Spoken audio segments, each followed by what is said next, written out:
오하이오 강 유역에서 전투가 벌어졌다. 그래서 영국 식민지군을 격퇴한 프랑스군은 디켄 요새를 구축했다. 자, 오하이오 강이 이렇게 있어요. 오하이오 강 유역.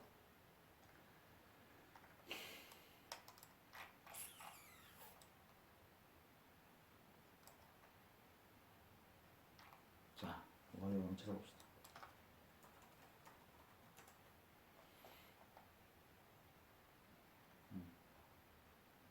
여기서 이렇게 쭉 가는 강.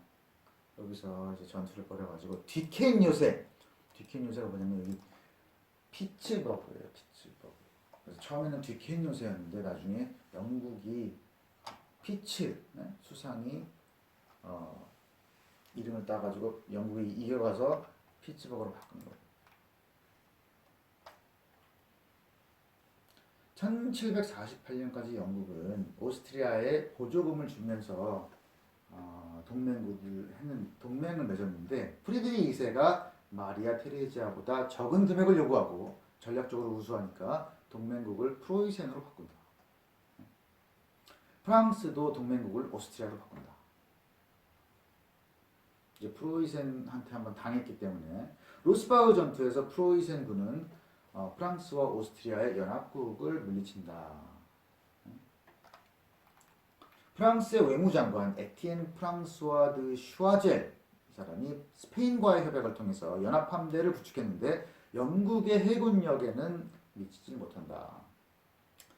그래서 프랑스하고 오스트리아가 동맹이었는데 오스트리아가 육상에서 당하고 프랑스는 해상에서 당하고 그래서 파리 강화 조약을 1763년에 맺었는데 프랑스는 여기서 패권을 상실한다.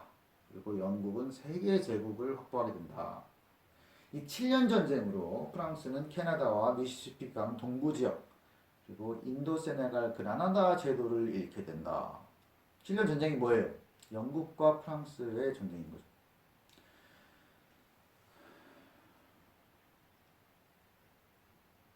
원래 미국 대륙에 프랑스는 캐나다 쪽을 차지했었고 그리고 이제 아까 말한 대로 오데오 쪽에서 미시시피 강을 타고 내려가지고 루이지애나 쪽을 이제 점령하고 있었고 영국은 이제 미국 쪽을 점령하고 있었는데 전투를 해가지고 프랑스가 미 대륙에서 이제 나가게 된다 이거죠. 육해군 재건에 막대한 자금이 필요했는데 특권 계급은 세금을 안 내겠다라고 한 거죠. 슈아젤은 왕세자하고 마리아 테레지아의 대공주 마리 앙투아네트의 결혼을 추진해서 오스트리아와의 친선 정책을 강화한다. 왕세자는 누구예요? 루이 16세가 될 사람 마리 앙투아네트랑 결혼한다 이거죠. 1771년 대법관 르네 니콜라 드 모프는 고등법원을 폐지한다. 그리고 매관 매직 제도를 추진한다. 매관 매직 제도가 뭐예요? 이것을 통해서 이제 프랑스의 법조 귀족이 생기는 근데 이걸 폐지했다는 거죠. 그래서 또 재무장관 조제프 마리테레는 연체된 정부 공채를 정리한다. 소금세 증액, 자본 수익에 대한 5%세, 그리고 부동산세 신설 이런 과감한 조치를 단행한다.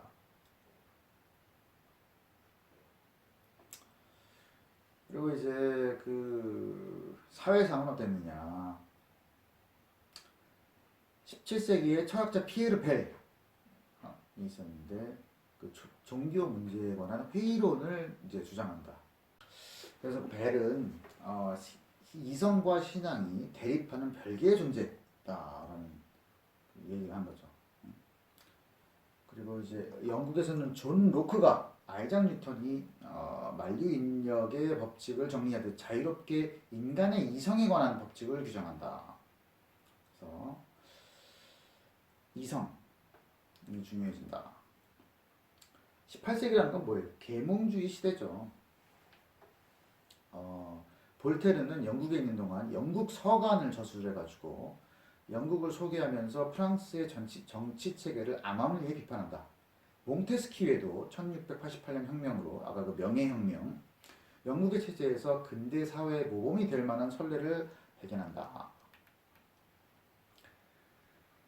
그리고 법의 정신에서 몽테스키웨는 법의 가치는 상대적이다. 풍토나 환경이나 인간 생활의 관습이나 재부의 많고 적음에 따라서 법이 달라진다라고 얘기를 한 거예요.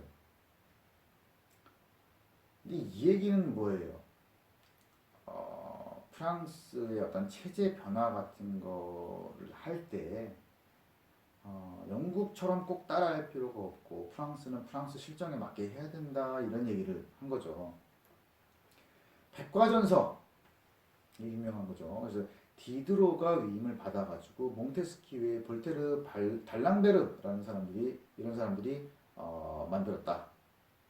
근데 이 책은 꼭 그 지식을 전달하는 그런 역할뿐만 아니라 중세기부터 계승해온 세계상을 뉴턴의 세계상으로 대체하려 했다. 그 이성적인 걸로 대체하려 했다는 거예요. 그리고 이것은 프랑스의 상류 계급들이 다 구독을 했고 고등법원하고 고위 성직자들이 항의를 하니까 국왕은 서적을 몰수하도록 명령했다. 근데 오히려 경찰국장과 출판국장이 책을 좀 보호하려고 했다 이거예요. 그리고 루소는 이성에 대한 이런 거에 대해서 좀 반감을 가지고 감정과 정서에 대한 그 중요성을 피력한다. 또 경제학 분야에서 프랑스와 케네, 뒤퐁드 느무르 이런 사람들이 중농주의 학파 이 사람들이 지배를 한다. 그들은 세 가지 법칙을 주장했는데 소유권, 안전, 자유. 그래서 정부의 역할은 소유권과 자유가 기대하는 성과를 낼 수 있도록 장벽을 제거하는 데 있다 이런 얘기를 했어요. 그리고 루이 15세 시대의 여론 형성의 중심은 살롱이었다. 근데 조프랭 부인하고 뒤대팡 후작 부인의 살롱이 유명했다. 조프랭 부인 살롱에는 매주 수요일 퐁트넬, 몽테스키베, 달랑베르, 갈리아니 이런 사람들이 모였고 백과 전서의 일부가 여기서 쓰였다. 그리고 뒤대팡 부인의 살롱에는 볼테르가 중심 인물이었다. 자, 루이 16세는 안 로베르 자크 튀르고를 장관으로 임명한다. 재무장관. 튀르고는 어떤 주장을 했느냐? 생산을 증대하고 세출을 절감해야 된다. 생산을 자극하려면 곡물 거래를 자유화해야 한다. 그리고 세출을 줄이려면 왕실 경비를 줄여야 한다. 이런 주장을 했어요. 근데 이게 좀 약간 반대에 부딪힌 거죠. 1776년 1월 튀르고는 부역을 폐지한다. 그리고 도로 건설 비용을 지주에게 부과한다. 그리고 특권자에게 과세하려고 특권자한테 과세하려고 하는 계획을 한다. 예. 자, 부역이 뭐예요? 부역은 뭐 일주일에 뭐 며칠 동안 예?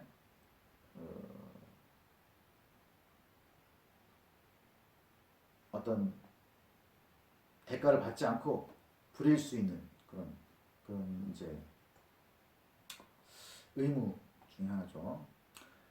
그리고 폐쇄적인 길드 조직과 동업조합 제도도 폐지하려고 한다. 그러니까 약간 자유적인 그런 상황을 자꾸 만들려고 한 거죠. 근데 여론이 돌아서니까 국왕이 고등법원을 부활시킨다. 그리고 고등법원은 모든 개혁을 폐지하고 특권자에 대한 과세 포고를 인준하지 않는다. 그래서 특권자에 대한 과세 포고가 안 됐죠. 그리고 재건제 계획이 완료돼서 1771년 프랑스 함대는 전함 64척, 순양함 45척을 확보한다. 자, 외무 대신 베르젠 백작이 아메리카의 독립혁명을 지원해야 된다라고 해서 영국과의 전쟁으로 비화하지 않도록 피에르 드 보마르시에 같은 중간 상인을 내세워서 비밀리에 무기를 제공하기로 한다. 그러니까 본인들은 표면에 나타나지 않으려고 보마르시에는 이제 극작가이기도 한 사람이에요. 1777년 존 버고인 장군의 항복, 어디예요? 영국 장군이죠. 그해 12월 루이 16세는 아메리카 합중국의 독립을 승인하고 동맹 조약을 체결한다. 신임 재무장관 자크 네케르가 전쟁 비용을 마련하기 위해 튀르고가 기피하던 기체를 단행한다. 기체는 뭐예요? 어, 그 돈을 채권을 발행해가지고 빌려오는 거죠. 자, 이제 그 튀르고가 실각하고 네케르가 신임 장관이 된 거예요. 1776년부터 1781년까지 5년간 6억 리브르라는 거액을 인수한다. 그래서 1780년부터 81년에 로샹보 백작의 육군 부대 그리고 그라스 제독의 함대가 요크타운에서 영국의 항복을 받아낸다. 요크타운.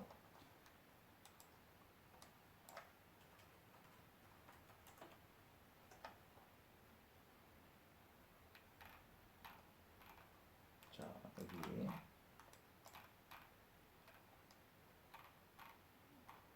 미국 대륙에서 요크타운.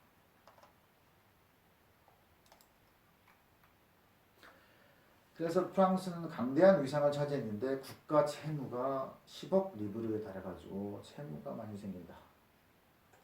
네케르는 궁정의 명을도 받았어요. 그리고 고등법원의 요구로 파면됐다. 뭐냐? 재정 문제를 해결하기 위해서 세출을 억제하면 베르사유의 미움을 받는다. 왕궁의 미움을 받고 세입 증대를 위해서 세제 개혁을 시도하면 고등법원과 대립해야 했다.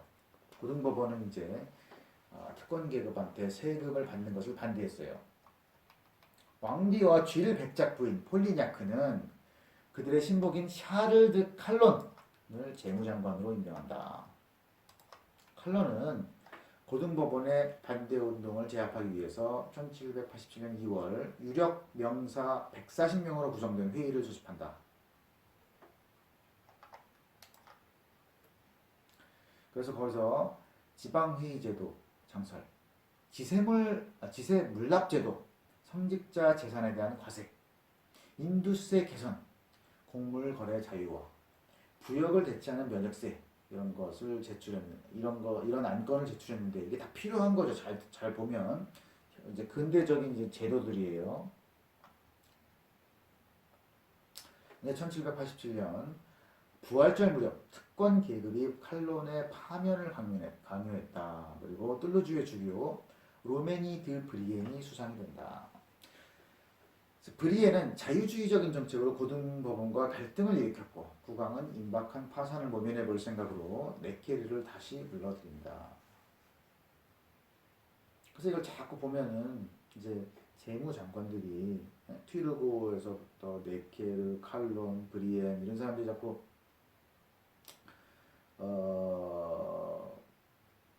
특권 계급에서 세금을 거두려고 이렇게 하면 고등법원의 저항이 붙습니다. 고등법원과 여론의 저항. 그래서 항상 이렇게 근대적인 어떤 세금 제도를 이제 만드는 것이 실패하게 된다.